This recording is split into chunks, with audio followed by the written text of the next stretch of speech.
Hello everyone, आजच्या या ब्लॉगमध्ये आपण पाहणार आहोत बुद्धविहारात साजरी झालेली माता रमाबाई आंबेडकर यांच्या जयंतीचे काही खास क्षण. तर आम्ही बोधिसत्व फाउंडेशन बुद्धविहारात पोहोचलो. हे सर्व परिसर सुंदररित्या सजवलेला होता. तथागत गौतम बुद्ध, बाबासाहेब आंबेडकर आणि माता रमाबाई आंबेडकर आणि माता जिजाऊ यांच्या प्रतिमांना फुलांनी सजवण्यात आले होते. सर्वप्रथम दीपप्रज्वलन करून त्यानंतर सर्वांनी एकत्र येऊन माता रमाबाई आंबेडकर यांना अभिवादन केले.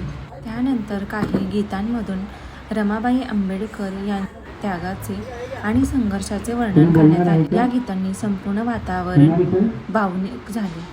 काही मान्यवरांनी प्रेरणादायी भाषण दिले. भाषणामध्ये रमाबाई आंबेडकर यांच्या जीवनावर प्रकाश टाकण्यात आला. त्यांनी बाबासाहेबांच्या संघर्षात दिलेल्या योगदानाबद्दल सर्वांना माहिती सांगण्यात आली. कार्यक्रमादरम्यान महिलांनी आणि लहान मुलांनीही सहभाग घेतला होता.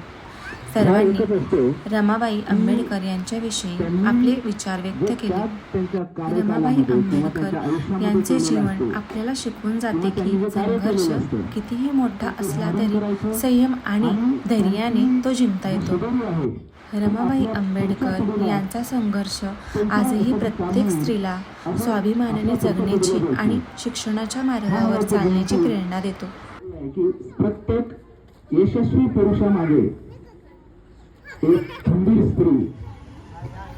काही गाण्यातून आणि भाषणांमधून हे शिकायला मिळाले की माता रमाबाई आंबेडकर या केवळ बाबासाहेबांच्या पत्नी नव्हत्या, तर त्या एक धैर्यवान, संयमी आणि संघर्षशील महिला होत्या.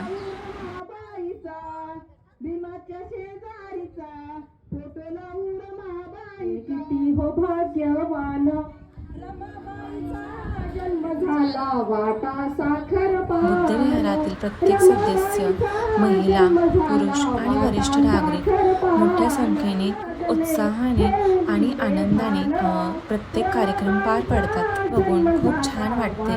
यानंतर विहारामधील जे सदस्य आहेत त्यांच्याकडून खीरदान आणि अल्पोपहाराचे वाटप करण्यात आले.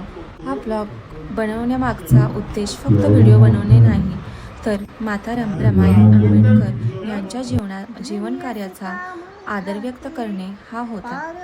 जर तुम्हाला हा व्हिडिओ आवडला असेल तर लाईक करा, शेअर करा आणि रमाबाई आंबेडकर यांच्या विचारांचा प्रसार करा. सो तुम्हाला हा ब्लॉग आवडला असल्यास लाईक करा, शेअर करा आणि सबस्क्राईब करा.